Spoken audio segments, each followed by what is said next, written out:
And we go live.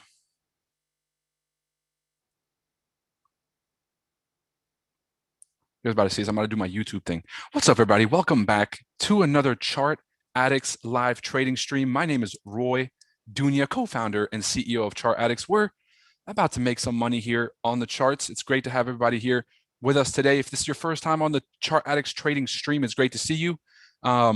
I mostly trade NASDAQ 100 myself. These trading streams are to try to show you some insight on how I personally trade, how some of our other educators and Chart Addicts trade, take some live trades together, learn fundamentals, and learn about crypto. So if you're first time on the stream, welcome. If it's not your first time, welcome back. Let's go ahead, get the show started, and make some money, people. I'm reading through some of these comments right now just to see how folks are doing. Just to see how folks are doing this week in trading. And if you're watching this on YouTube, please make sure to hit a quick like and subscribe so that YouTube can boost this to other people and folks can get on and make money together. So if you guys are watching this on YouTube, please make sure to hit that like and subscribe, boost this so that other folks can get on here and we can all make money together. Kiana said, I've been having a great trading week. My GBP pairs have been moving out of my normal trading session though. It's okay. That's the adapt. You know, when we always say adapt to the markets, it's really what we mean. Market cycles are always shifting. If you can start to understand how the market cycles are shifting and like, okay, New York is just not working, we're going to adjust. And this is why, you know, we used to do these live trading streams at 8 a.m. Now we do them at 9. I realized that the pre-New York session trading, it wasn't as effective, right? Because most of the moves were happening 2 hours after the session open. So now we start at 9. We go right through the market open. If we find a trade, we find a trade. And most of my trades happen 30 to 45 minutes after the market open. So if you guys are watching this, anywhere between 10:15 to 10:30 a.m. Eastern time, that's where I'll be looking for the majority of my trades and re-entries. Just a heads up for all of you guys who are trading with us today. 200 balance on Monday, pushing 465, going strong. Tyler, I love to hear it. Make sure that you're making withdrawals. If you more than double your account, you don't want to be in a situation where you end up giving some of that money back. So I would take out the original 200 that you had at the beginning of the week, take that 265 that you have left and continue to trade with that. The reason is your psychology is going to be a lot better because you've already taken your original investment off the table and now you're just playing with the house's money. You're playing with the market's money. Big key. Up 25% for the week. And this is the second day of my week. Bianca, I'm very proud of you. Ask yourself if 25% is enough or if you'd like to take another trade. You could do what Kiana's doing, which is any additional trades, you can take them on a demo account because maybe you still want to sharpen your skill. Maybe you still want to be involved in the markets. Maybe you still see opportunity, but you don't want to risk the profits that you've made. And so in order to get, you know, the benefit of sharpening your skill without the risk of blowing your profits, you put it back onto a demo account. But I'm very happy to hear that. I'm very proud of you, Bianca. Currently up 2.5% on a challenge for a 200K account. That's amazing to hear. 2.5%, you're basically what, a quarter of the way there. So slow and steady wins the race. Stay consistent with that account. And I want to give you guys a quick tip with these funding accounts. All right, because this is something that proprietary trading is something I discovered in 2020. And since then, it's dramatically changed my life, but I've had a lot of different learning lessons, right? The first 50K account I had with FTMO in 2020, I blew it in 2 months. 2. The next accounts that I had, I managed to sustain them for a while, but I also had some mishaps with those accounts. My biggest advice to anyone doing proprietary trading is you really have to incubate yourself and lock in and focus on what you are doing. You'll see folks generating 30, 40, 50% returns on these proprietary accounts, but you always have to remind yourself, what are they risking in order to make that 20, 30%? They got to be risking the whole maximum daily loss, the 5%. So in my mind, I'm like, okay, I'm not chasing these home run wins on my proprietary account. Instead, I'm looking to do just slow and steady with proper risk. And when you do that, the account starts to grow, right? You're taking like, let's say that like you're trying to make $2,000 every time that you trade. You want to make $2,000. Really what you should be doing is taking out like 500 or 600 at a time, 500 or 600 at a time, 500 or 600 at a time. By the end of the week, you'll have your $2,000. So it's really important to understand that your timeline is based on you, your trading, and your personality. And if you see other people generating these outsized returns on these proprietary accounts, understand that they have to risk an outsized amount to do the same thing. Those are some learning lessons I've had with prop trading. I hope that takes you guys, or I hope that gives you guys a little bit of insight. Slow and steady wins the race, and take it one trade at a time. A lot of folks are like, oh, I need to make 10%. Let me make 10% now. I want to make 10% on this trade. I want to hit $1,000. I need to hit $1,000 now. I got to hit $1,000 on this trade. Really, it's about consistency, and going for those base hits is the best way to, to get to where you need to go. He said, let's fucking go, Kiana. I see you over there killing it for us ladies. Love to see it. Love to see it. So Drew sent a markup, or is this, it looks like a lot size sheet. It looks like the lot size for the different account sizes.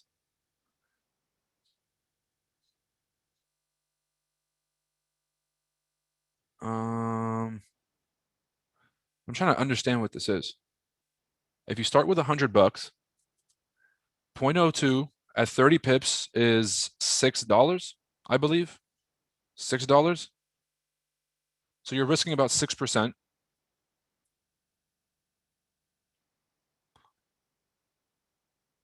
See, this is what I don't agree with. This is how you blow your account.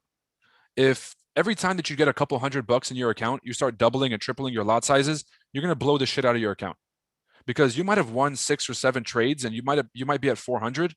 If you're trying to throw a 0.3 on a $400 account, half of those profits are going to go out the window if you lose the trade. This is the easiest way to blow the gains as you're trying to build an account. An account build, the number one priority is to make sure that you're doing it, that like at the 178, you should still be using the same lot size as 130, right? Just because the calculation lets you do more doesn't mean you should. It's a huge lesson in trading, because your account can grow, but your psychology is not growing the same amount. So you're sitting there like, nothing has changed about the strategy. Nothing has changed about your psychology, but now you're doubling, tripling, quadrupling your lot size. So for here, it's slow and steady. And then all of a sudden you get to this point, you lose one trade and it sets you all the way back here. Now you have to do it all again. You get to 700, you're using a 0.5. That's $5 a pip, right? You lose 100 pips, that's $500. That's most of the account, right? You lose 50 pips, that's $250.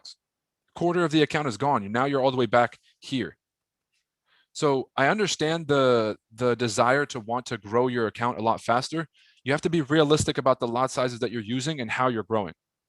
The best example of this is when I used to talk to Ted, Uncle Ted from YouTube, from the Wicks Don't Lie streams. He would tell me, he's like, because he used to be a World Series poker player before he really got into trading. He said he would play the smaller cash games at the World Series poker tournaments. There's 5,000 people you start, you do the tournaments, and it keeps getting narrowed down, narrowed down, narrowed down. What he used to do, and what he saw the mistake was, is as soon as he would make a certain amount of money at the small games, he would take the money and go to the big cash games. Because the big cash games is where you can really level up, but you're also risking a big amount of the profits you just made. He said eventually, what he realized was he would go to the bigger games and blow a shit ton of money, right? 1 or 2 hands in, he was already down bad because he didn't have that much money.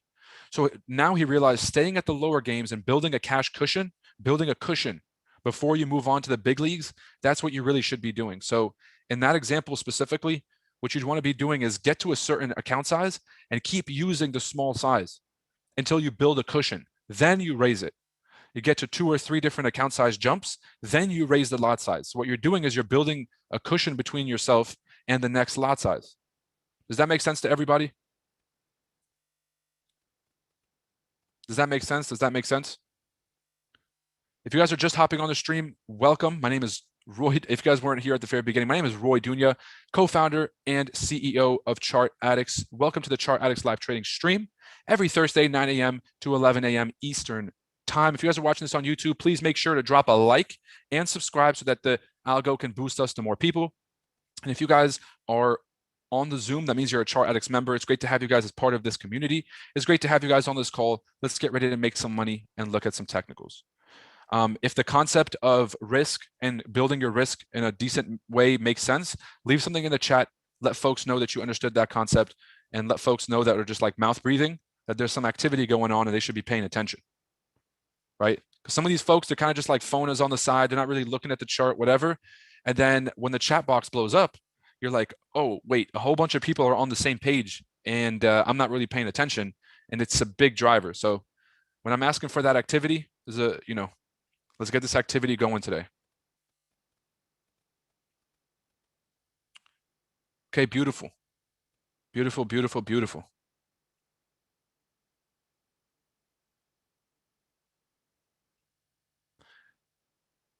I'm about to look at the markets real quick. I'm going to look at the markets real quick. And then what I want to do is I actually want to show you this post that I put up on Instagram, and I was basically offering 2 free VIP tickets to the FX Summit.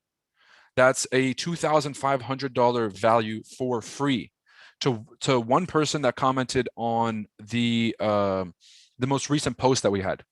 So we reached 300 comments in a day. Guys, that's a lot for us. 300 comments in a day is a lot of comments. A lot of folks wanted these free tickets. So the pool is big. What I'm going to do is I'm actually going to get in here and find a random winner. I'm going to literally just I'm not going to count the 300 comments. We ain't doing no random generator today. I'm going to go to the very top. I'm going to scroll, take my hands off the wheel. Whichever it lands on, whoever's name it lands on with the mouse, that's who's going to get it. It's about as fair as I can make it. All right, I'll let you guys choose how many times I scroll. Is it 1, 2, 3, or 4? I'm trying to make this as fair as possible. It's going to be very exciting, and I'm looking to give it away. I'm also looking to give away an NFT to a few people on this call today. I'm feeling hella generous. If I ask a question and you guys answer it, I'm going to find the first person or one of the people that has the best answer, and I'm going to give out some angry armadillos and just give out some free NFTs. All right, you'll send me your Phantom wallet. I will send you the NFT, and you will be a proud owner of your first NFT, or if it's not your first, you'll be a proud owner of an angry armadillo. Okay? Awesome. Please, where can I get the correct compound of a thing? See, I don't even know what that means. I tried. Let's go do technicals, people. Let's do the technicals real quick, and then any questions that you guys have. So higher time frame on NASDAQ, we're at a sell zone. A lot of folks trying to go long yesterday. I was trying to go short. Still looking for shorts. Look left. That's a selling zone when we're below. It is a buying zone when we're above. And right now we are back below. We've created a beautiful double top rejection at that daily sell zone, and we are starting to close below that sell zone, which means a nice push to the downside would be awesome. I actually had a sell limit at this right shoulder because, guys and gals, when I'm on these calls, I'm usually calling the same trades over and over and over. And so if on Monday I said, I'm looking for this head and shoulders and I've put a sell limit, just because it's Wednesday or Thursday doesn't mean that my idea has changed. Those, like, as long as the idea for my trade is not based on the market's movement, as long as it's just based on structure, I hold my bias. What that means is the reason I was looking to take that trade is because the market is below that zone. So as long as the market is below that zone, my trade idea is still valid. So the reason I kept that sell limit is because the market had closed below my zone. You guys can see this middle red candle had closed below. And so the second one would have been the manual entry. I did something a little bit reckless, which is I just had a limit. Ideally, now looking back, I probably shouldn't have put a limit. I should have waited for this candlestick to close before I entered, but I'm in profits. I'm not going to complain. I'm not going to complain about that.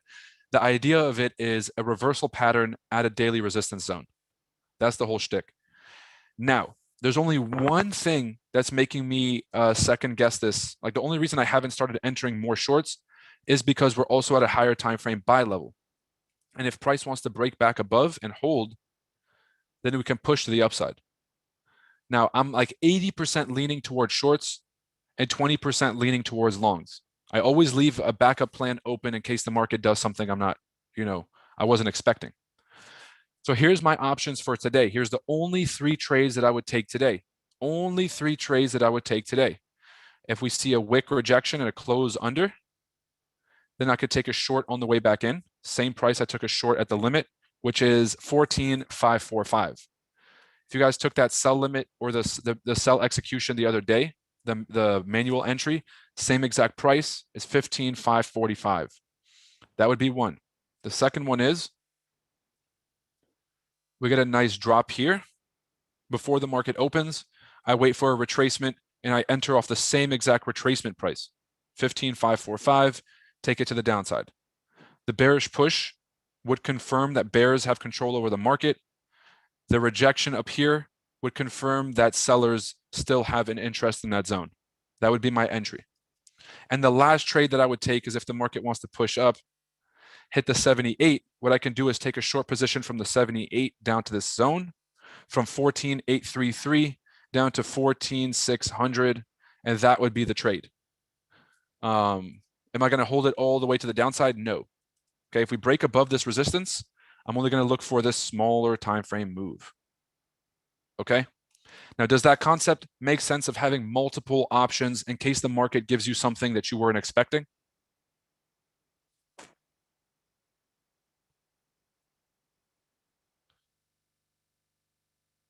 All right, he said, watch this NASDAQ 930 play. So I used to trade the market open, and right now I'm about to go down to the smaller time frame and show you guys the market open. But really, 30 minutes to 45 minutes after the market opens is usually when I'm looking to trade now. That's where I've been finding the best opportunities. Just a heads up. In terms of a smaller time frame strategy, if you guys have been trading with me and you know how I trade, a little market maker method right here. So this is actually not even market maker method because I'm not using the higher time frame Wyckoff. I'm just looking at these zones. So pre-session consolidation, fake up, fake down. A good shorting opportunity is the top of that consolidation. And a good long opportunity is a break back inside. So we can actually scalp this in between these zones.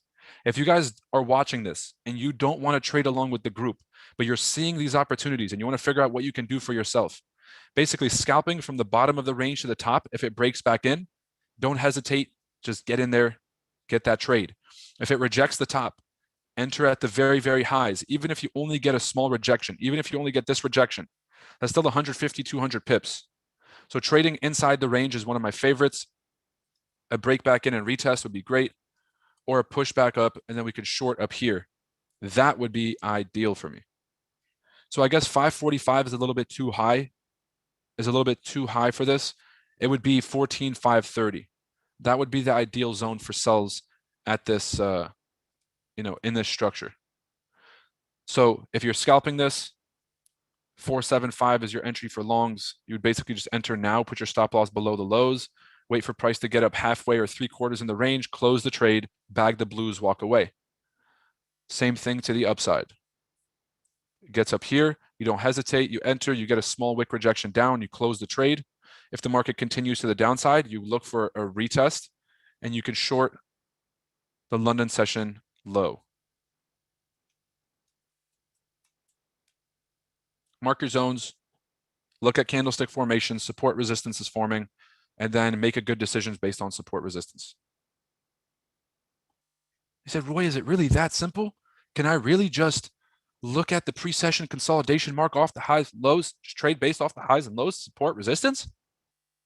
But where's all the indicators? But Roy, what about this? What about that? What about that? People, there's a million ways to trade, right? This is my strategy. This is how I look at the market open. Do I spend an hour waiting for the right entry every single time we get on these calls? Yes. Do I do my best to keep you guys entertained while I'm waiting for that trade? I think I do. I think I do a pretty good job. So just for those who are new here, this is a quick reminder that I will not take random trades just for the sake of taking random trades. What I'm going to do is I'm going to look for my strategy, my confirmations. When they show up, I'm going to take the trade. We're going to catch 600 to 800 pips and then walk away. If you guys want to trade on your own time, on your own schedule, I already gave you guys those entries. Some of you guys are already in the buys, about to close. And some of you guys are looking to take a short up here, looking to take it halfway through the range and close that. Okay? So that's what I'm doing. We're watching grass grow for the next 45 minutes.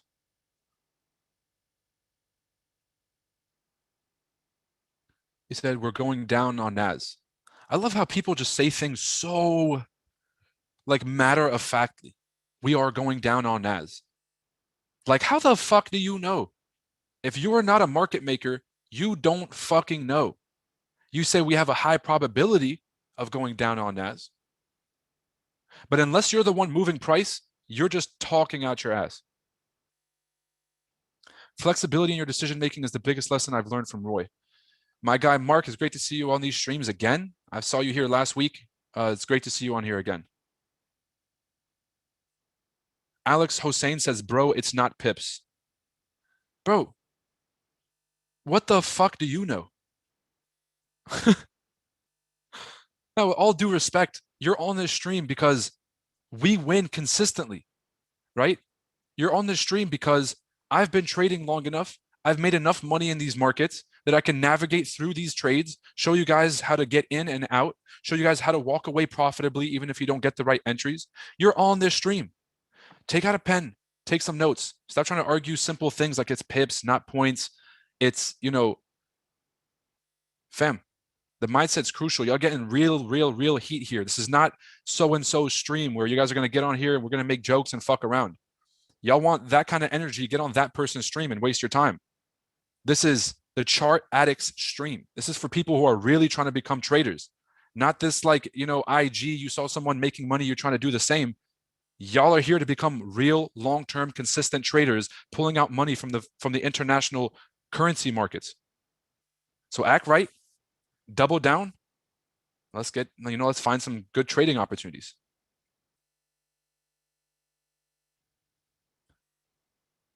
Now, for my own curiosity, did anybody scalp this long? Right here? I did. Is that T? Of course. Oh, my guy. Here we go. Give it a quick sec. Let this thing push up.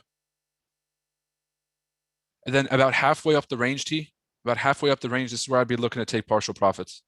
If it makes it all the way to the top, I would honestly just look to close because higher time frame, we still at that resistance.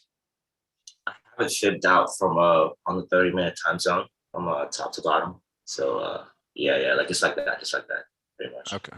Yep. The only thing is, like when you look left, there is that daily zone right here at 475. I see that. So if on the higher time frame this candlestick closes above, then it's most likely going bullish. But for me, I'm just looking at like the 4 hour. The 4 hour is looking good. We had a bearish closure below the zone, but if you see here in the past, we also closed below, stopped, stalled, wicked a little bit below, wicked a little bit lower before we pushed up. So candlesticks can still close below the zone and still be bullish. So I guess the zone is a little bit bigger like this. Yeah, let's go down a little bit more to the outside.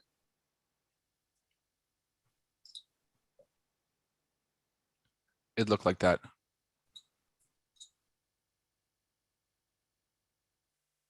From bottom to top. Close. Gotta draw this a little bit better. Oh, there you go. Yeah, what I had to do is I'm just measuring the bottom to the top of this impulse. So I can measure just this impulse. Flag retracement, 78, double bottom. We're going to push above the 61 and retest it and push up. So a closure above this 490 is ideal to confirm that long. That's where I would take partial profits, is as soon as it pokes its head above that 61. Yeah.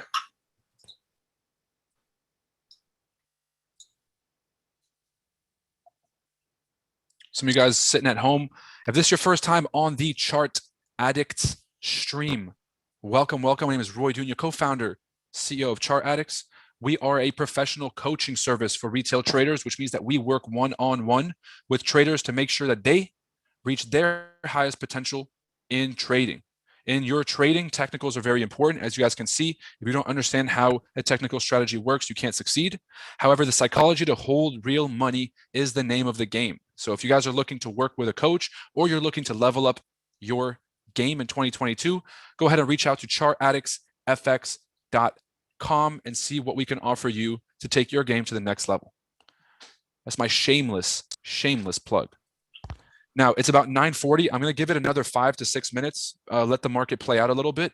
Then I'm going to switch over. Let's do the raffle for that free ticket for the FX Summit, because it'll be a pretty good. We'll have a little bit of time on our hands before that trade plays out, so we can just go in and do the Instagram thing here in a sec.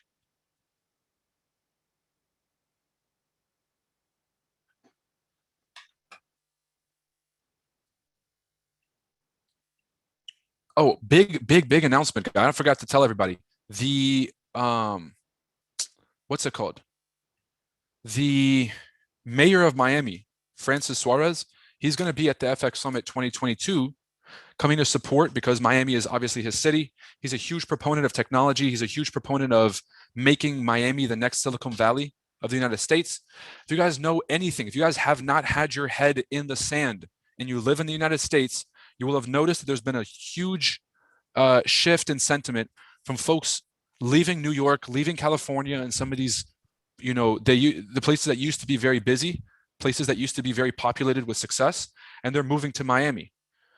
The majority of the tech billionaires that are hanging out, they have left California, they've left New York, and they're moving to places like Texas, they're moving to places like Miami.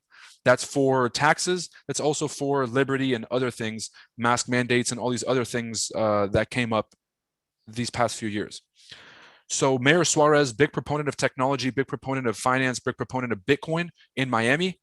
He has been on a lot of Bitcoin podcasts. He's constantly on the news doing press conferences and press tours.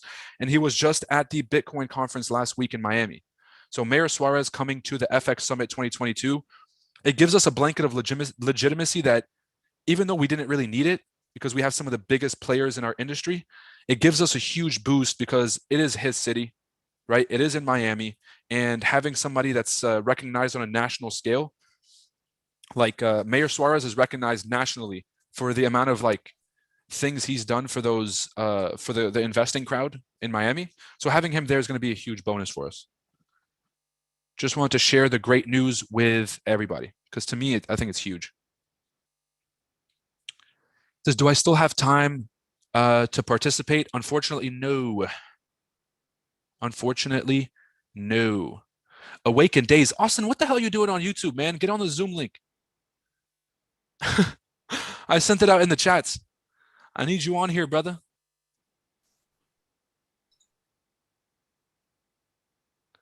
Oh, man, Austin. Austin is our NFT educator. He helps us understand everything from non-fungible tokens, investing in NFTs, exchanges, how to hold, how to buy, how to find good NFT projects, and how to get rich off these NFTs. So my guy Gali just put up an article here in the chat, which I can't seem to click on. Oh, here we go. This is from Bloomberg.com. This is a Bloomberg article, people.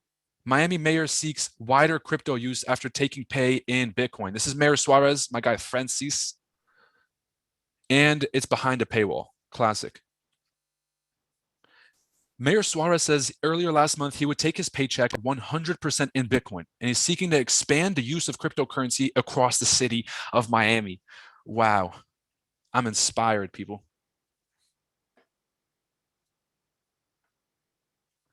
So, quick tip for my ChartAddicts people, okay? Quick tip for my ChartAddicts people. If some of you guys are sitting in here and you're still struggling with some aspects of trading, let's say it is risk management, over trading, and some of those things that aren't technical, they're more behavioral. Like when you lose a trade and you start, you get in a certain mind state or whatever it is. If you delete MetaTrader off your phone, it'll be single-handedly the biggest and most important shift that you've made in your trading to this day. A lot of folks are always looking for these one pagers, this one-page solution to these issues. It's like, how can I change my tradings today? Like, how can I really up my game? Honest to God, some of the issues that I had when I was trading, they were easily solved by just deleting the app off my phone. If it wasn't available, and this is something that we talked about on the morning mindset, your environment is key. If it's too easy for you to click the app and just go in there and start trading, you're going to treat it like a social media. That's why social medias are so addicting, because they gamify the dopamine release. They make it easy for you to open up Instagram, TikTok, and Facebook. And so by the time you're on it, you're stuck on it. It's the same with MetaTrader. If you guys are finding yourself trading when you're not supposed to be, looking at charts when you're not supposed to be, taking it off your phone and reserving trading for when you're on your computer will make you a lot more effective at, only finding quality positions, not over trading and things like that. Okay, so market basically just retested the inside of the range and started pushing back out. Keep in mind, people, I am still not in any trades. What I'm doing now is I'm checking the news. Oh my God.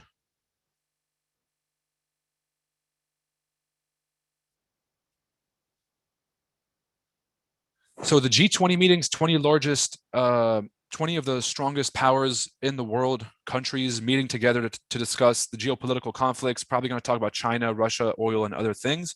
Unemployment claims came out worse than expected. We were only expecting 217,000 people, new people, to apply for unemployment benefits, 248,000, which means there's about 30,000 more unemployed people than we had anticipated.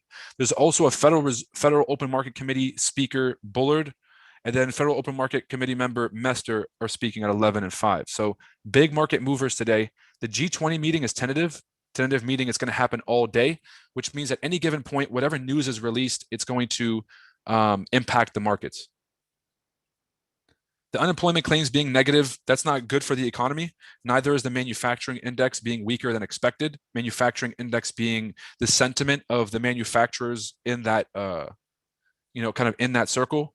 So if the manufacturers are not happy about their ability to make goods, that's going to end up reflecting in the price of goods and services, and people are going to buy stuff less. A lot of negative news coming out. A lot of negative news coming out. And we're already starting to get the first bearish push. Now, for those of you guys who have been on this call, what did I say? There was 3 trades that I said I was going to take. One of them is playing out right now in front of our eyes. Who can tell me which trade is playing out in front of our eyes now? And what am I looking to do based on what I previously said? I know I said a bunch of stuff since then, but there was 3 main trade ideas that I mentioned that I was looking to take.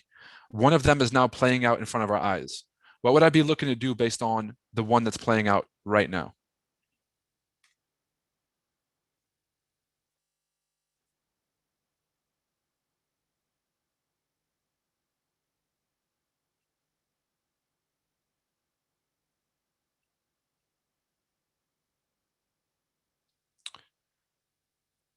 Bianca said, I'm moving to Miami. Me and you both. After this convention, I don't think I'll ever come back.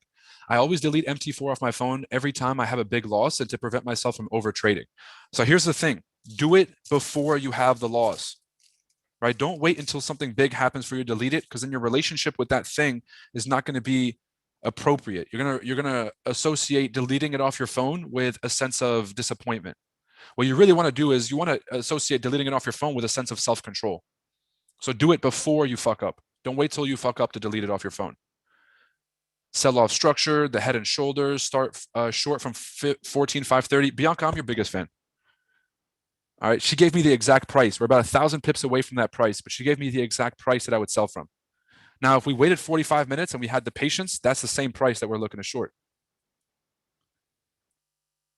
Wait for it to come back and retest 14,445 and then short. No, Drew, that's way too low, brother. So look left. Ask yourself if you're at a buying zone or a selling zone. Right? So this is a buying level down here, buying level down here, buying level down here. This is not where you want to be shorting. You want to wait for it to come back up and you look left. You say, that's the selling zone. That's the selling zone. That's that. Oh, it just gave you guys some sauce. Oh, I had to relax. 545. Yeah, Drew, 545 is good. 530 is a little bit more likely. 530. Abiola says the double top. I meant to say the double top's already done. We're looking for a retracement now. Frankie says double top and retest. Yep. Frank, I had to stop myself. I was literally about to give the saws. Like, I have to remind myself some days I'm streaming with the team, some days I'm streaming on YouTube. I love giving out free game, and that's what I do on here. But there's some things I promise you guys, I will save for ChartAddicts members only. Right? I give out a lot of sauce on these calls. Don't get me wrong. If you're paying attention, you'll catch it. But in terms of just like, if you're a ChartAddicts member, I will spell this stuff out for you over and over. And there's no wonder why a lot of you guys are seeing so much success in your trading, waiting for proper entries, having the proper risk, because you're actually paying attention in CA.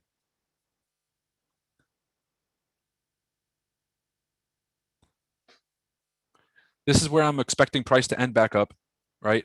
14,300 is my final target.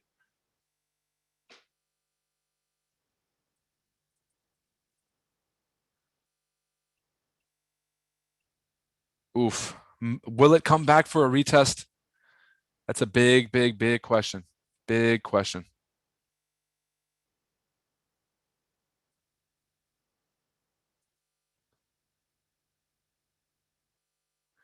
Now, based on how I trade, ladies and gentlemen, if I miss the shorting opportunity and this thing just ends up down here, what do I do? If you guys are chart addicts, you guys know me. If I miss this trade and it just starts running without me, got a few options, right? Re-enter offer, retest. Sell it as the momentum is breaking. Put a sell stop and just sell it as the market is breaking down. Right? Wait for it to hit a level and start taking buys. What, if you guys know me, what I do if I miss this trade idea?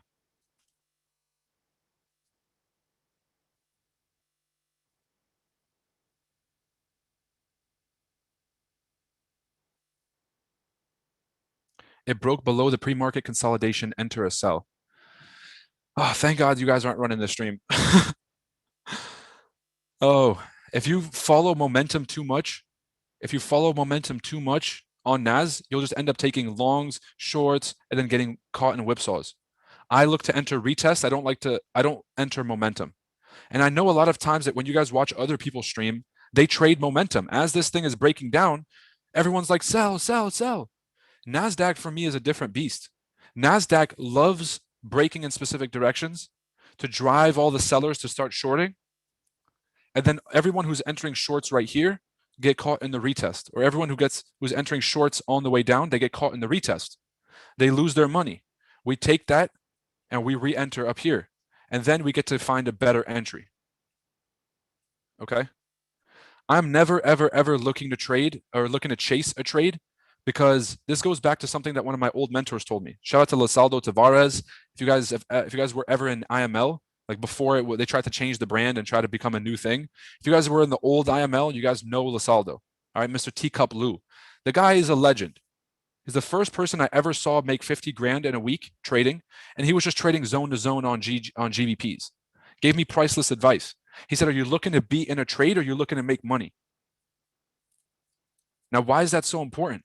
If I'm looking to be in a trade, I need to catch this because it's dropping right now. And if I don't catch this, it's going to keep dropping.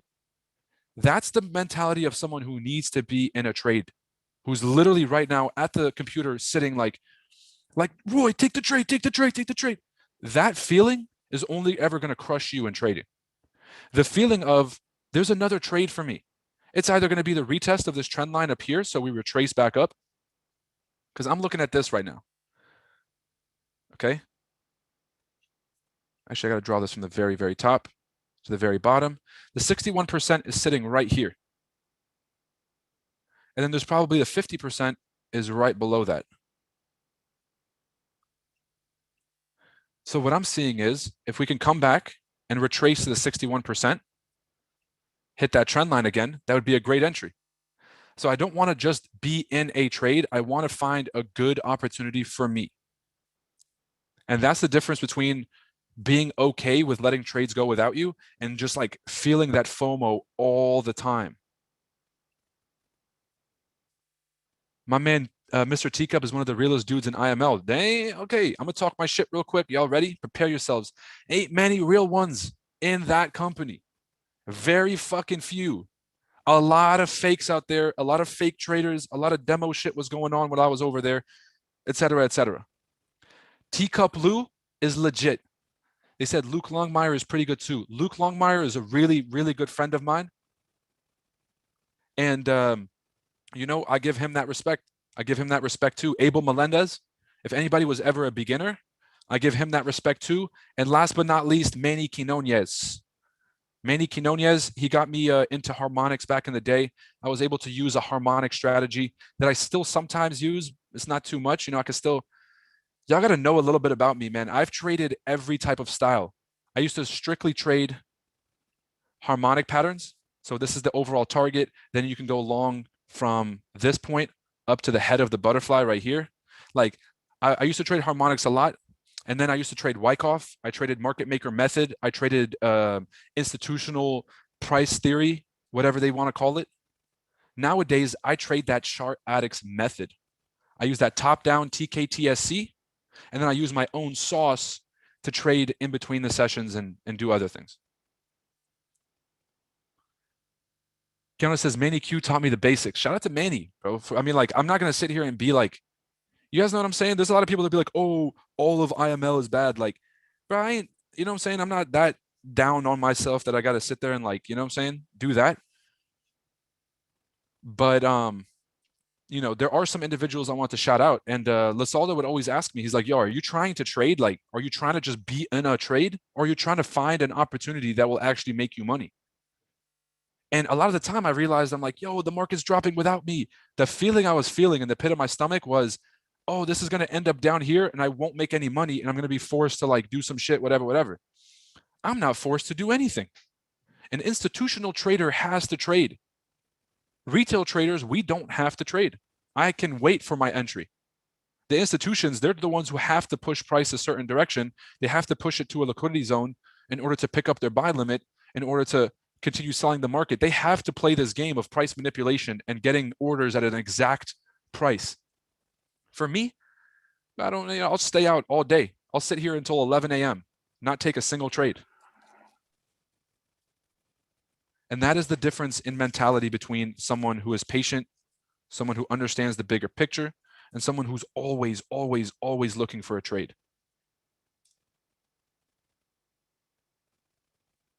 All right. I called a signal a few days ago. I made about 6,400 on my funded account. And on the small account that I said I was going to start, by the way, if you guys are watching this on YouTube, I started a $500 account specifically for these live streams. And there's some entries that I'm going to tell you guys that I would take on my large account.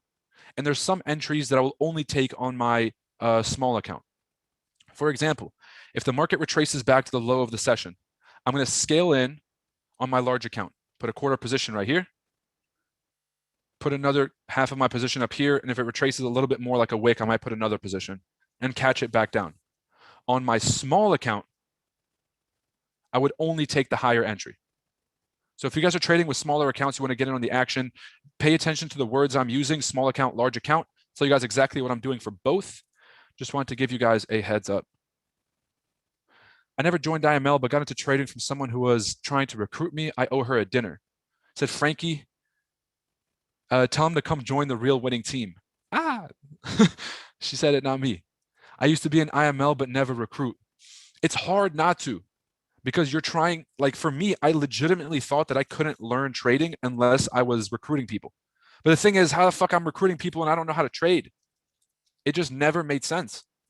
So for me, I believe, and this is going to be my strict opinion, not about the company, because honest to God, I do have a lot of respect for Chris Terry and what he's built. And it's like they had such a good fucking idea before the pyramid scheme side of it kind of took over. The reality of the situation is it's a lot harder to learn how to trade than to convince other people that trading is working. So for example, if you like are still figuring it out and you've had a few successes on signals and the person next to you is making a bunch of money, you could realistically get people to sign up just off of being like, yo, this shit works. Not for me, but for somebody, and it could work for you. Now that's a good sell until your friends lose money and you can't explain to them why they're losing money. That is where the biggest problem comes. If you lose money on a trade, it's fine as long as you can justify the reason why the trade was taken and why you lost the money. If you don't know what the fuck to tell your friends that you brought them into this thing and now everybody losing money because of you, That's not a good situation to be in. It's going to ruin your relationship with trading. It's going to ruin a lot of things for you. So I just think that network marketing is not something that needs trading and network marketing do not mix, because not everybody should be a trader. Okay, that's the reality. Can everybody be a trader?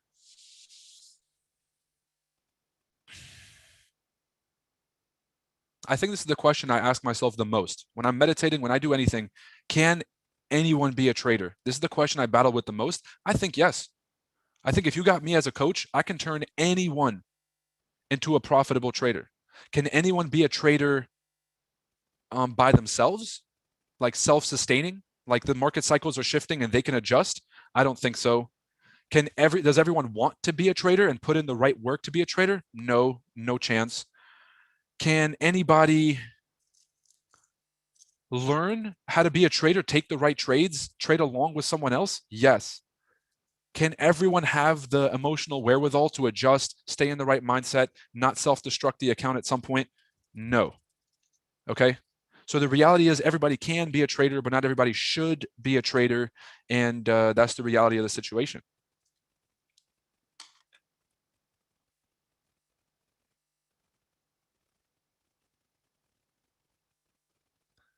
Now I'm reading these live streams. They said, short at the retest, wait for a retest. How long you been trading, bro? I've been trading cryptocurrencies since 2016.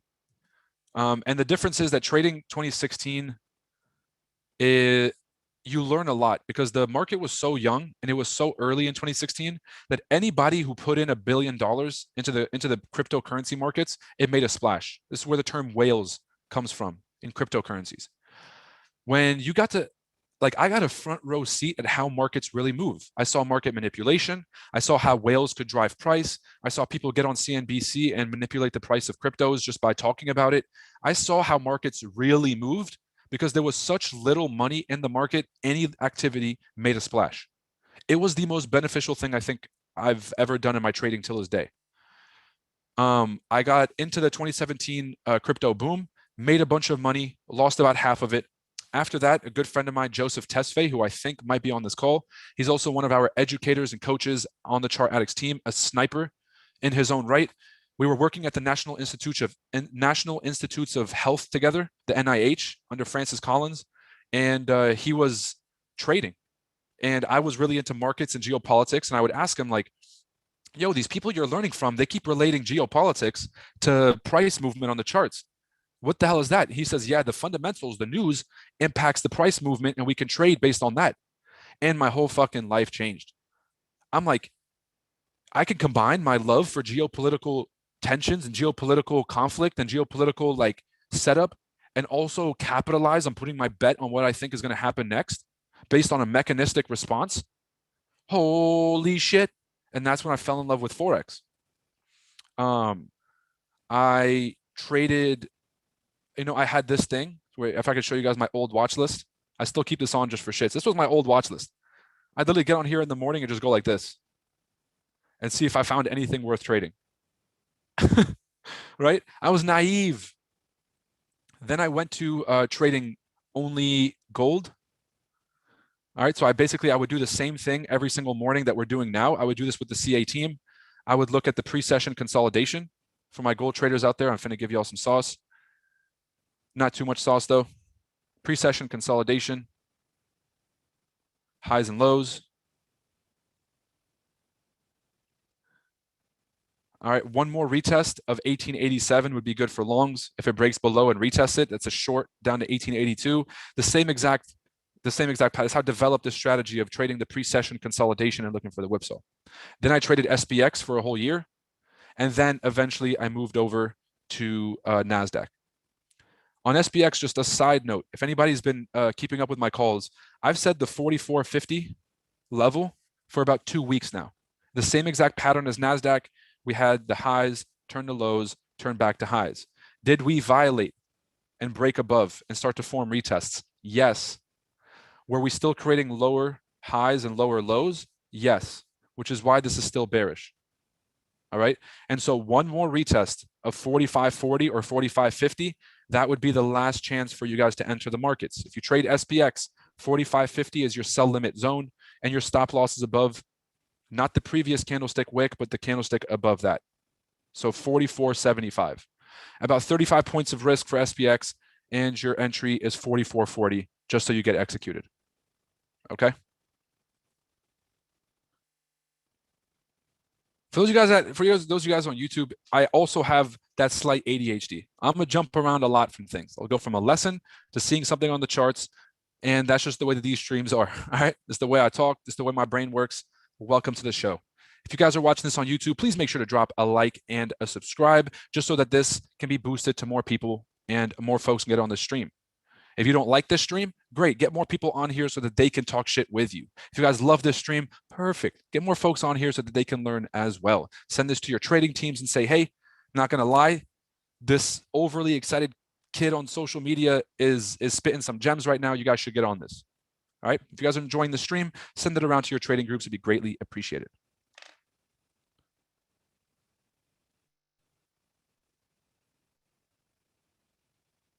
The part was, how can you recruit people and you don't know how to trade?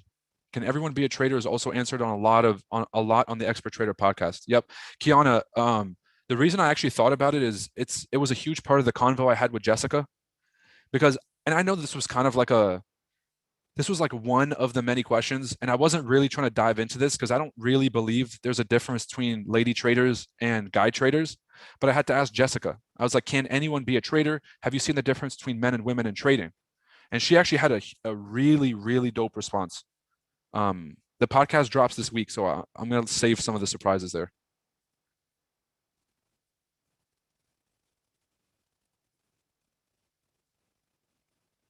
That's hard as hell by yourself, but being part of a community is the game changer.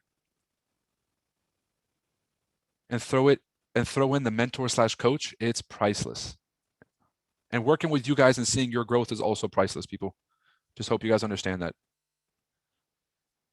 Did GJ tank because of news? GJ didn't really tank yet. It's still sitting at that same exact price level. The reason that I'm bearish on GJ is because we're playing in this bigger time frame range, and whenever we get to these highs at 158, this is where I was looking to short. So we already had this beautiful, gorgeous rejection at 158, and now we're basically breaking and retesting the 50%. So this thing I am very bearish on. I'm very, very bearish on GJ. I am very bearish on GJ. Now, there's two potential entries. If you do enter now, your stop loss is going to be pretty fat. All right, you're looking at 140 pip stop loss. So it's very aggressive. Another option would be, if you entered off of the 50% right now, you could very simply put your stop loss above the highest fib level. So the 0.886 is my last line of defense. But what worries me here is if we go up and make a double top and drop. Now you had the right trade, you had the right price, you entered everything, but you just put your stop loss too short and ruined the trade for yourself. So because of those, the most likely trade idea that I would like to see would be a retracement, like a wick up to 157.3, the 78%, and then a drop from here. Now, I don't trade GJ enough, and I'm going to be completely honest about this. Every pair follows different fib levels more often than others.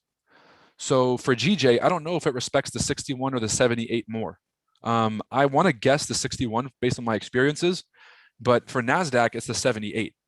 So just based on the pair, you would either short here aggressively and put a higher stop, or you would wait for a more advantageous entry because you can expect a wick first.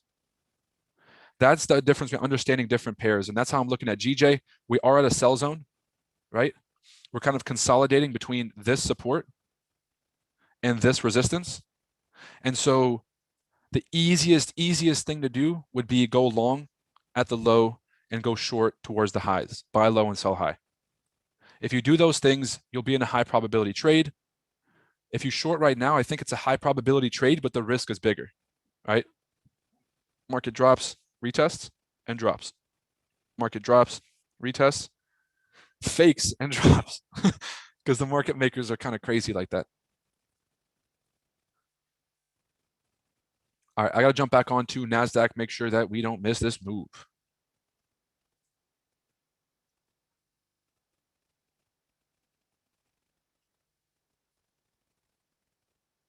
All right, we are testing the lows from yesterday. So Stefano called longs here yesterday.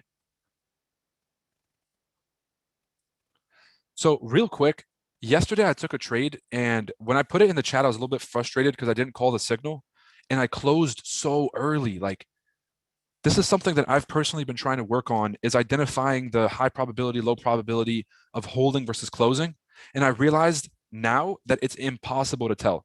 If we knew which ones were going to be the runners and which ones were going to be the closers, then we would just hold all the right trades and close all the wrong ones. But in reality, you don't know. So you have to have a set system every time. If you're a holder, you got to hold all your trades. If you're a closer, you got to close all your trades. You can't just be in profit and be like, oh, let me just hold this, see if it keeps going. Nope, you're a closer, you got to close it.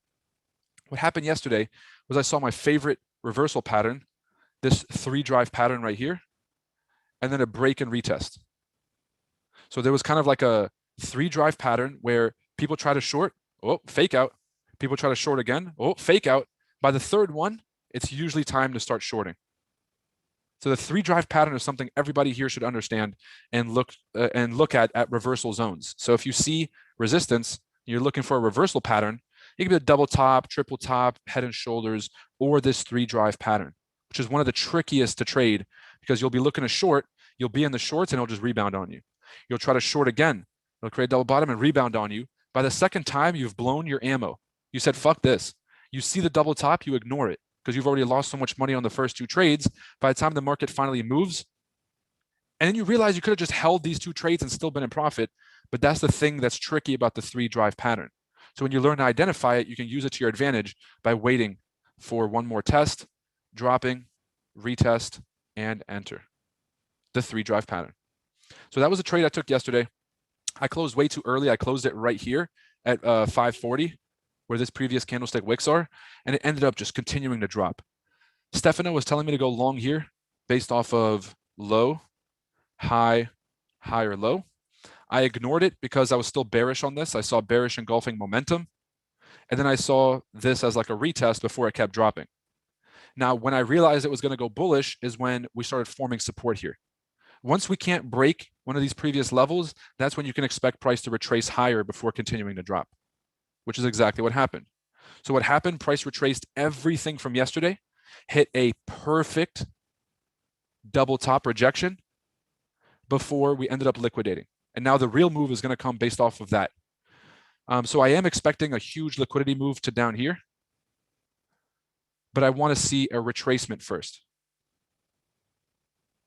Pretty straightforward. I just broke down the entire last 3 days of NASDAQ structure. Now that we know the structure, we can just say, okay, so that was a selling zone. That was a buying zone. If we're below those 2 levels, we're short. If we're below the selling zone, it's still short. If we break above the buying zone, then it's long. Okay, so in reality, and T, if you're still watching this, the closure of this 30-minute candle, that would have been ideal to wait for.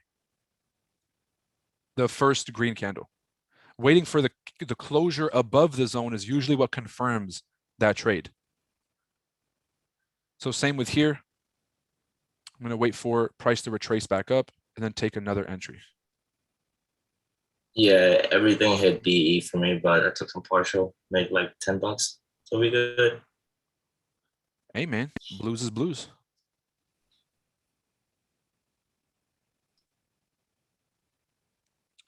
I'm going to read the YouTube real quick. How come I didn't get an invite to the summit? I'm in Miami and I'm cool with all the traders going. Bro, we should collab. I mean, first things first, everybody who's invited, ain't nobody asked to be on there, right? None of the special guests called me and were like, hey, can I please be on the summit? These are folks that I was watching from a distance. I wanted to verify that they were legitimate. Once I verified that they were legitimate, I wanted them as part of the experience to try to provide that value for others.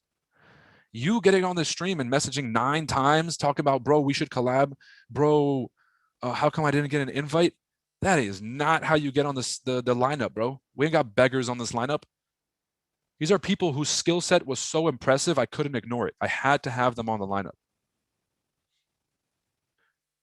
Roy, could you check US 32? I'm looking for a retest of 34,650 before it pushed back down. Let's go. Now, I haven't looked at US 30 today, but I'm going to guess just based off of what I remember, and this is how you guys have to be with your pairs. I remember how US 30 looks from yesterday. I still remember how it looks. I'm assuming it broke below the previous resistance and is now having an opportunity to come up and retest it for a short. So there was a support and resistance zone that broke below last night, and now you're looking for a retest. Now, Frips, is that correct? Do I have that correct? I'm just going based off memory right now. Okay. And there it is. Here's that previous resistance, turn to support, back to resistance. And if you guys were on any of the calls earlier this week, the levels were called. So if I don't trade a pair, I'm not going to keep up with it after I call the trade. So if someone's like, hey, Roy, can you look at US 30? And I call the trades, I don't usually go back and say, hey, guys, by the way, that trade that you guys asked for 3 weeks ago, it's on there. Usually, if you trade that pair, it's your responsibility to look at the levels and to trade within those levels. So same thing as SPX. If you had taken a short too early, if you had taken a short right here, you would have gotten hit and stop loss.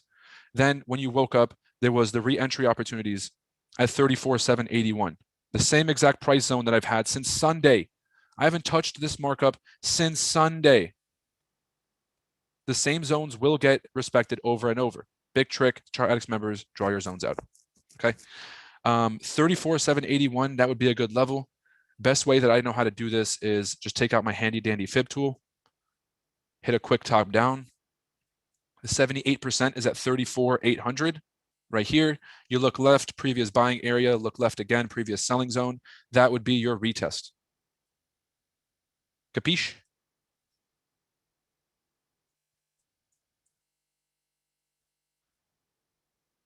Higher time frame, the highs and lows dictate the direction. We're bearish because we're making lower highs and lower lows. Shorter time frame, the structure and the candlestick formations dictate how the market is moving. So bearish engulfing. So 1, 2, these two candlesticks ate the last 1, 2, 3, 4, 5, 6, 7, 8, 9, 10, 11, 12, 13, 14, 15, 16, 17, 18, 19, 20, 21, 22. However many, 30, 40, 50 candles got eaten by just one candlestick. So we engulfed. Now the engulfing candlesticks broke out of this range and then put us in a new kind of like zone. It's under resistance. The previous area structure shows me where my re-entries are going to be. Right there. Okay. Could it touch the top of these right here before it drops? That's also a possibility, 34,700, which is around the 50% Fibonacci. Just understand that if you do enter off of that zone here, that your stop loss will still need to be above the highest fib. So the reason I'm always waiting for the best entry is so I can get the lowest risk, right? And if you do see a wick all the way up to 34 or 35 flat, you also can short at 35 flat. So 34,800 retests and 35 flat are two possible sell levels. 34,800, 35K flat for US 30.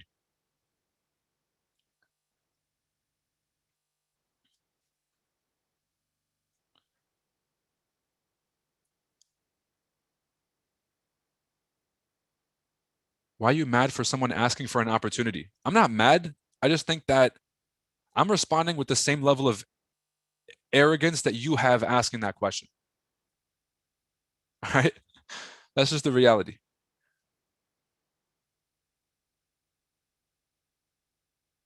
This is we lit, caught the sells at the open, done for the day. Appreciate the streams every Thursday. Miro, great to see you. Hope to see you next week. Please make sure you drop a like and subscribe before you hop out. It'll support us a lot and it'll really help us continue to do these streams. If we don't get enough traction on these streams, guys, am I going to keep getting on here and spitting all this value? Probably not. Maybe I will, just save 100% of the sauce for the ChartAddicts members, which I don't mind doing. But if we're getting some eyes and folks are finding this valuable and it's giving you guys an insight on how we trade, I'd love to continue doing these streams. So drop that quick support, like, subscribe, drop a comment, and it'll be greatly appreciated.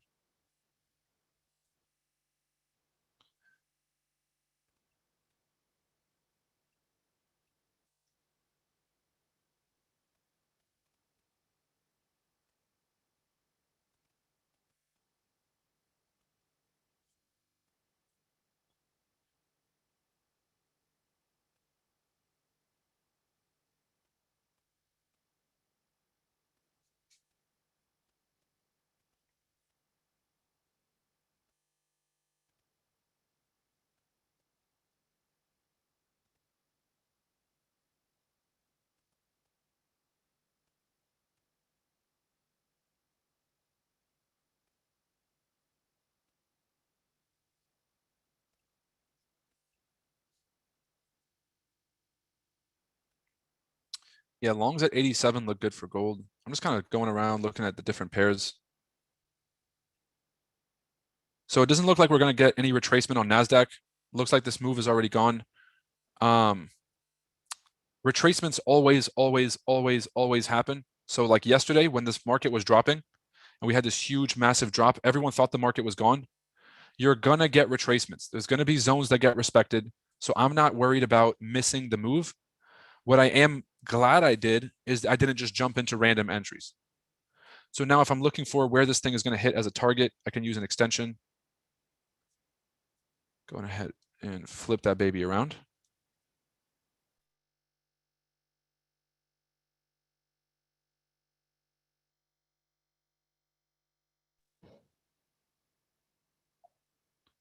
Flip this around.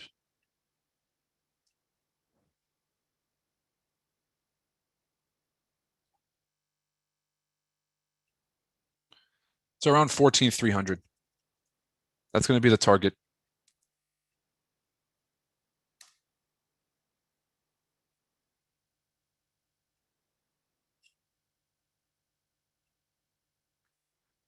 And again, I'm not looking to momentum chase. I understand that the market is dropping. I understand it's testing these levels, but you have to ask yourself where you are. This is a buying zone down here. This is the selling zone up here. So the more that we head down, I'm not really looking to short. Actually, the closer that we get down here, the more I'm looking to go long. So for me, is I'm never chasing. I know that you guys are, I'm reading some of the comments, and I know that some of you guys are used to other streams where it's really just chase the momentum, 15 pip trades, 20 pip trades. We're looking for 600 to 800 pips. Like, how many trades do I really need to take? I only need one. So I'm going to wait as long as I need to for that trade. If you guys are on this stream wondering why we haven't entered the momentum chase yet, it's because I'm not going to jump in front of a falling knife, right? What happens if you put your hand in front of a falling knife? Usually, if you try to catch the falling knife, it's going to cut your hand. So what I'd rather do is wait for a retracement and wait for the market to either bottom out, wait for the knife to hit the floor, and then pick it up, or wait for the market to go back, retrace to a key level, and then take a short from those.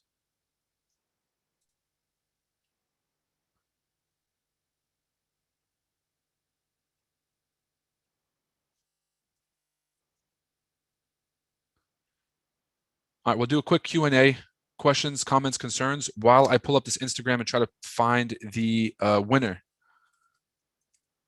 of the free ticket raffle. What the hell is the DX Summit, bro? This is so stupid.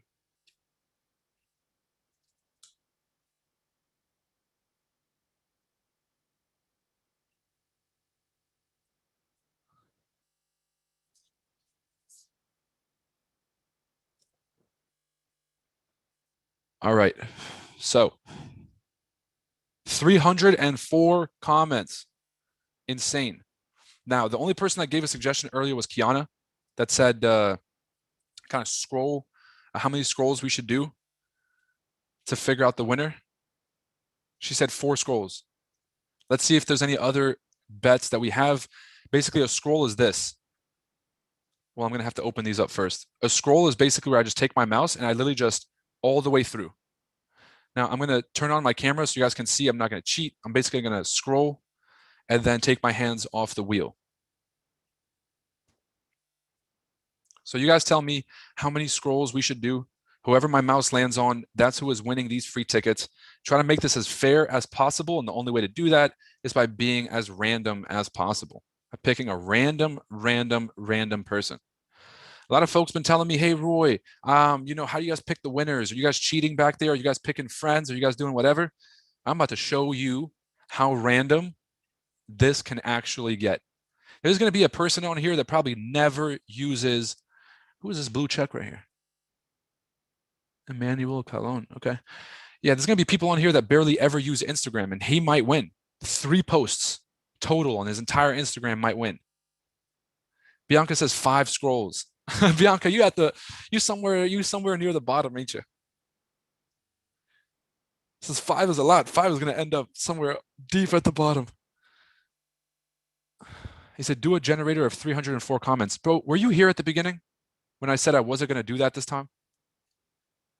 Every live stream we've done before, I've done that same thing. I am not counting 300 names on this stream.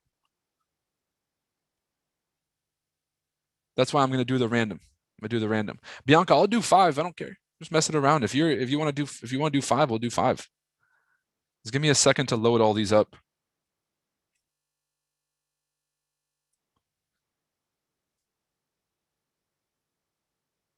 Oh, RIP Nasty Naz. What I think we could do on the stream together is look for a quick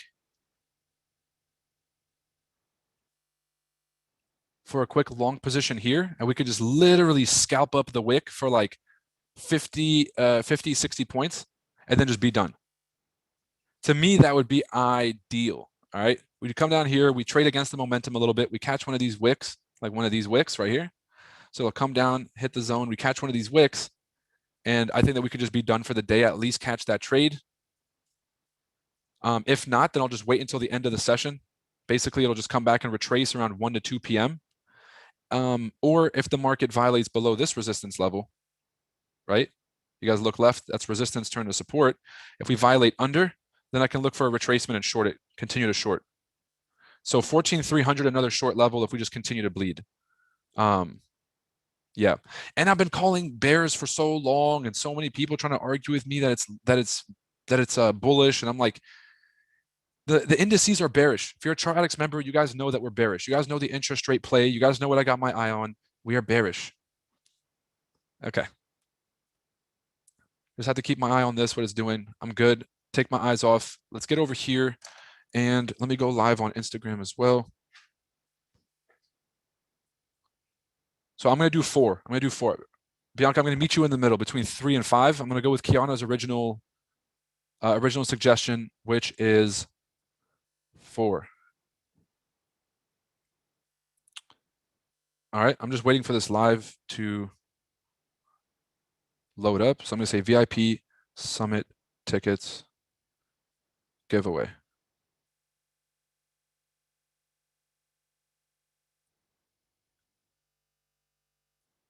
Pin that comment.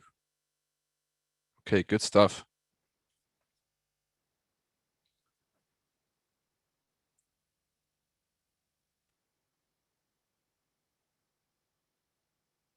He said, remember my username.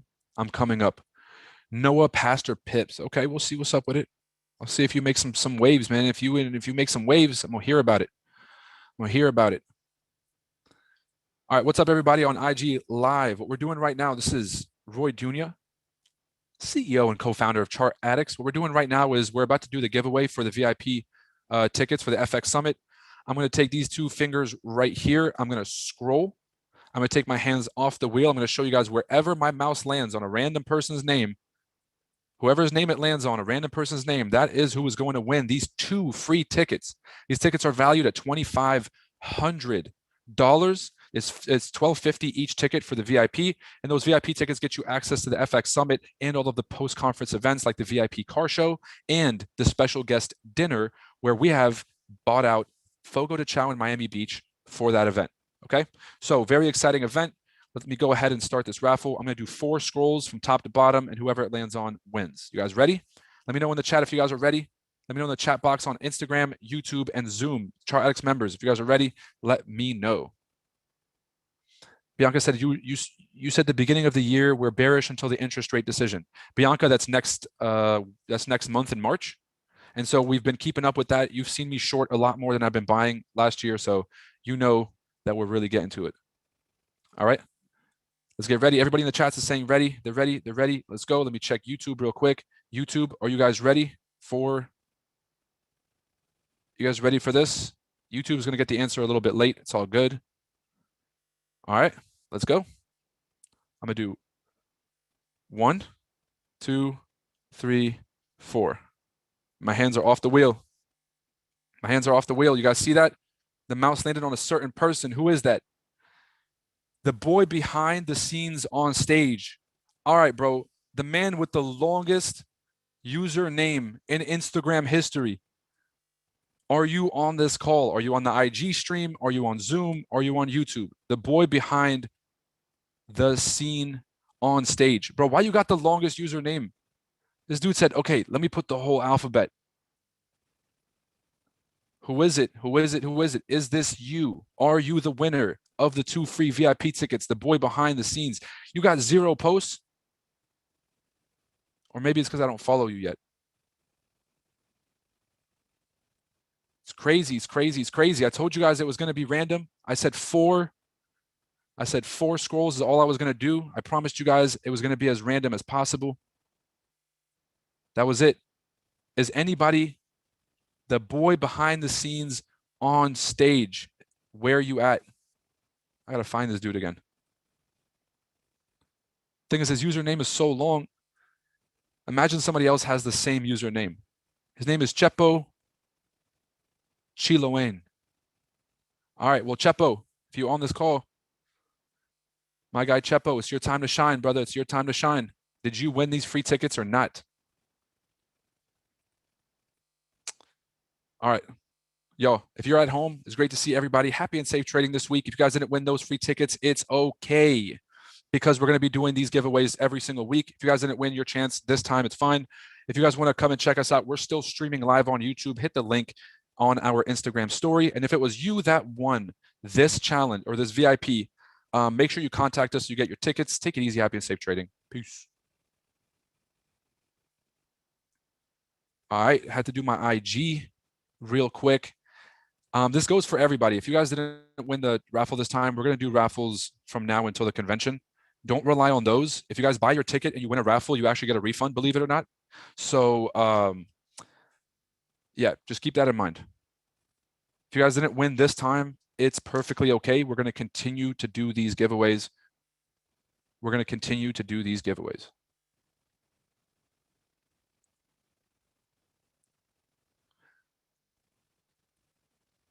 Alrighty, y'all. We're suspended in the middle of this range right now. I'm not really expecting any trades to happen right now. It's probably going to be another hour or two before I see a position that's actually worthwhile, like worth taking.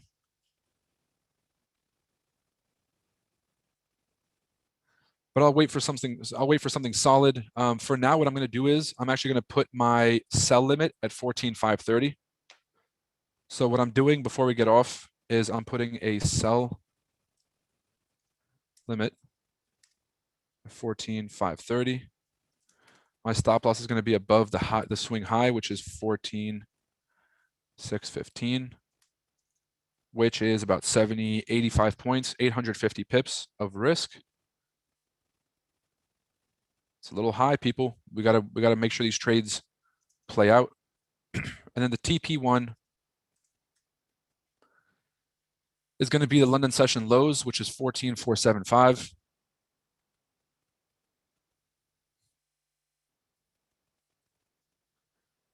TP2, the next zone, 14,400, which is about 130. So I don't even think TP1 is even a one-to-one risk and reward. So we got 30 plus, I can't do math, 55. Yeah, so the TP1 is not even a one-to-one risk and reward. So ideally, I'd have to hold this to TP2 to really make the money I need to on this trade. And then TP3, if this thing continues to go, this is where I will leave my ultimate TP, is going to be around 14,300. Okay, so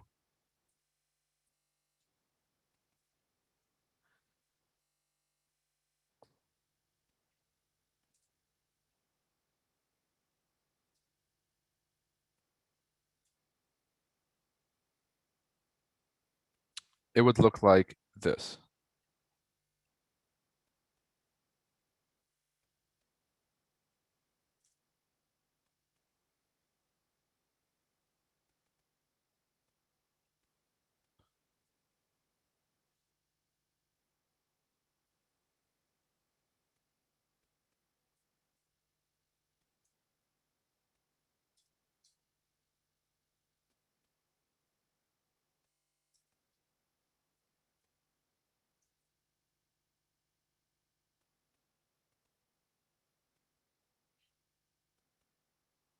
and I'll put this in the setups too. I put it in my personal channel. If you guys are following my NASDAQ trades, I put it in my channel. I put it in the general setups. So if anyone has their own opinions, you guys want to chime in on this, and I put it in the main chat in case anyone isn't in the other chats. Okay. So that's what I got for the stream. Am I going to scalp this at 14,275 and just take a short buy position for a wick down here? Yes. I'm probably going to be off the call by then, but just want to give you guys a heads up on what I'm doing.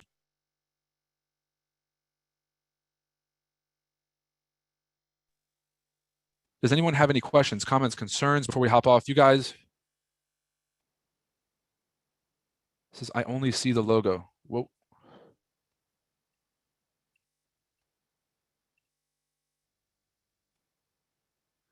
You only see the logo for what? But if anyone has any comments, questions, concerns, let me know in the chat box. If not, happy and safe trading. Enjoy the rest of your day. And it's great to see everybody on this stream. If you guys enjoyed this stream, before you hop off on YouTube, please make sure to drop a like, drop a comment, and hit subscribe. If you guys enjoyed this stream, if you guys gained any value, make sure to drop a like before you head out on YouTube to help support the stream. And so we can keep doing this. And even though we didn't catch a trade this time, we're going to catch one the next time that we're on together.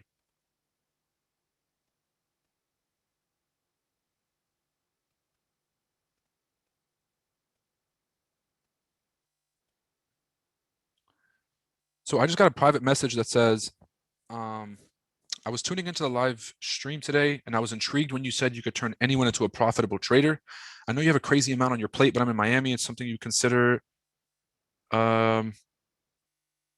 support you in cashing off the group signals, et cetera, et cetera. So when I said that I can turn anyone into a profitable trader, I am one of the coaches on the team. So if you guys want to work with me personally, I'm not guys. I only have so much time in my week, so I'm available on Saturdays from 9 a.m. to 2 p.m. back to back for the members. So I can fit about anywhere between 12 to 15 calls a week.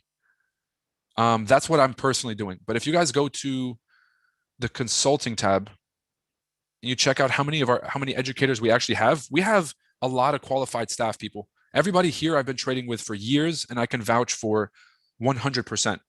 So my business partner, Omar, Stefano, who you guys see on these streams every once in a while, and who you guys see on our Instagram posting the gold signals.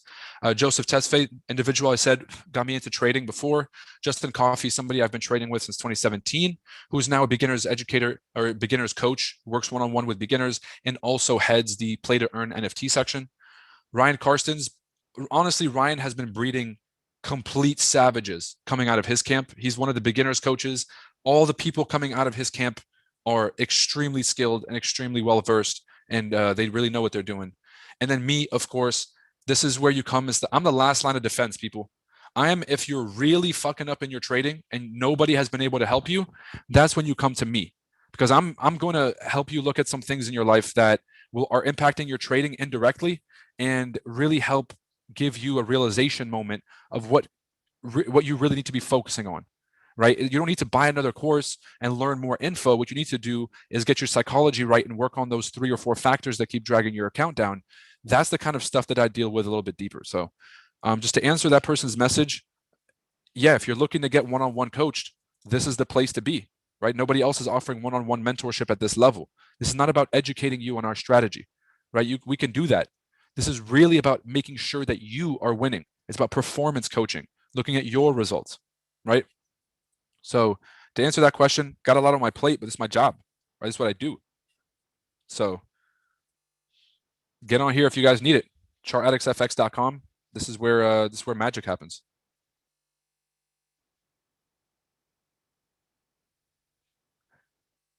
Paulie says fire content and stream as always. Paulie B. I'm going to see you in a little bit, my guy. I'm looking at YouTube. He says fly me to Miami, bro. This is why I head off. This is why I stopped streaming. Take it easy, y'all. Alexander, that's a stupid question.